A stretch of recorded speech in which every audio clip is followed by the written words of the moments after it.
नमस्कार। आज हम धान की खेती से जुड़े कुछ स्रोतों पर एक गहरी नज़र डालेंगे। ऐसा लगता है कि ये स्रोत फसल के शुरुआती मतलब वो 20-25 दिन के पड़ाव को बहुत ही अहम मानते हैं। बिल्कुल। जानकारी यही कहती है कि ये वो टाइम है जब पौधे की कह सकते हैं बुनियाद बनती है। बुनियाद मतलब जड़ों का विकास और ये सब। हाँ, जड़ें फैलती हैं और पौधा जो है वो पोषक तत्व खींचने के लिए तैयार होता है। पर यहाँ एक बात साफ होती है कि सिर्फ यूरिया या पोटाश डाल देना ही वो काफी नहीं है। अच्छा। असल में पौधे को पूरे 17 अलग-अलग पोषक तत्वों की जरूरत होती है। 17 17। तो मतलब सिर्फ एनपीके वाला हिसाब नहीं चलेगा। यहीं पर वो कल्ले फूटने वाली बात आती है ना। बिल्कुल। स्रोत कहते हैं कि इस टाइम ज्यादा से ज्यादा कल्ले निकलना बहुत जरूरी है। एकदम सही। कल्ले यानी वो नई शाखाएं जिनसे बालियां बनेंगी।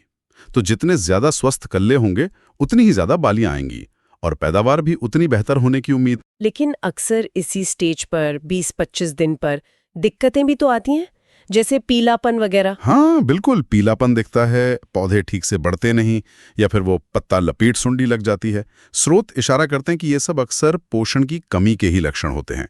कमजोर पौधा होगा तो कल्ले कहाँ से बनाएगा। सही बात है। तो फिर इन दिक्कतों से बचने के लिए और वो कल्लों की संख्या बढ़ाने के लिए स्रोत क्या बताते हैं, मतलब कौन से खाद मिलाने चाहिए? देखिए, स्रोत एक संतुलित पोषण की बात करते हैं। सबसे पहले तो यूरिया नाइट्रोजन के लिए वो करीब 35-40 किलो प्रति एकड़।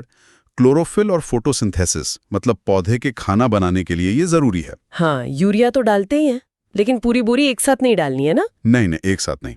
और इसके साथ पीलेपन के लिए जिंक सल्फेट। अच्छा, जिंक। हाँ, ये तो सुना है धान के लिए बहुत जरूरी है। बहुत जरूरी।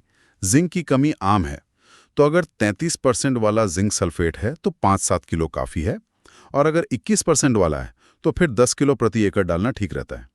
इससे जिंक भी मिल गया और सल्फर भी। ठीक है, जिंक हो गया। और क्या है इस मिक्सचर में? फिर है मैग्नीशियम सल्फेट, करीब 5 किलो प्रति एकड़। ये क्लोरोफिल का आप कह सकते हैं सेंटर पॉइंट है। पौधे का हरापन इसी से बना रहता है। Okay, magnesium sulphate. और साथ में फेरस सल्फेट, वो थोड़ा कम, 2-3 किलो प्रति एकड़। फेरस सल्फेट, लोहे वाला, वो क्यों? हाँ, वो इसलिए कि स्रोत बताते हैं जिन खेतों में फेरस की कमी होती है वहां अगस्त के आसपास वो पत्ता लपेट सुंडी ज्यादा लगती है। अरे, मतलब फेरस डालने से सुंडी का खतरा भी कुछ कम हो सकता है? हाँ, एक तरह से पोषक तत्व कीट प्रबंधन में भी मदद कर सकता है। ये एक दिलचस्प कनेक्शन है। वाकई दिलचस्प है। तो ये तो हो गए मुख्य पोषक तत्व, यूरिया, जिंक, मैग्नीशियम, फेरस। लेकिन आपने कहा था शोध दो और चीजों का खास जिक्र करते हैं, कोई प्रीमियम पाउडर, सीवीड और क्या था दूसरा? Fulvic acid. हाँ। ये दोनों स्रोत कहते हैं प्रीमियम क्वालिटी वाला 80% शुद्धता वाला पाउडर फॉर्म इस्तेमाल करें। अच्छा, तो ये क्या करते हैं? सीवीड क्या है? सीवीड एक्सट्रैक्ट मतलब समुद्री शैवाल का अर्क। ये सिर्फ 1 किलो प्रति एकड़ डालना है। इसमें कई सारे माइक्रो न्यूट्रिएंट्स होते हैं, nitrogen, phosphorus, potash, calcium, magnesium और भी कई। और साथ में प्लांट हार्मोन्स भी होते हैं, हार्मोन्स जैसे ऑक्सिन, साइटोकाइनिन। ये जड़ों को बढ़ाने में, कल्लों की संख्या बढ़ाने में और पौधे की पूरी ग्रोथ को तेज करने में बहुत मदद करते हैं। वाह। और वो दूसरा फुल्विक एसिड? फुल्विक एसिड ये भी प्रीमियम वाला 80% शुद्ध, 1 किलो प्रति एकड़। इससे आप ऐसे समझिए कि ये पौधे की पोषक तत्व स्टोर करने की क्षमता बढ़ाता है। स्टोर करने की क्षमता मतलब जड़ें बेहतर होंगी, पोषक तत्व पौधे में जमा रहेंगे, तो नतीजा क्या होगा? तना मोटा होगा, बाली लंबी निकलेगी, दाना वजनदार और चमकदार बनेगा, ऐसा स्रोत बताते हैं। समझ गई। तो मतलब पहले हमने ज़रूरी खाने का इंतज़ाम किया यूरिया, जिंक वगैरह से, और फिर सीवीड और फुल्विक एसिड ने उस खाने को पौधे तक पहुंचाने और इस्तेमाल करने में तेज़ी ला दी, बूस्टर की तरह। बिल्कुल सही, एक तरह से बूस्टर डोज। तो इन सबको इस्तेमाल कैसे करना है? क्या सबको मिला देना है?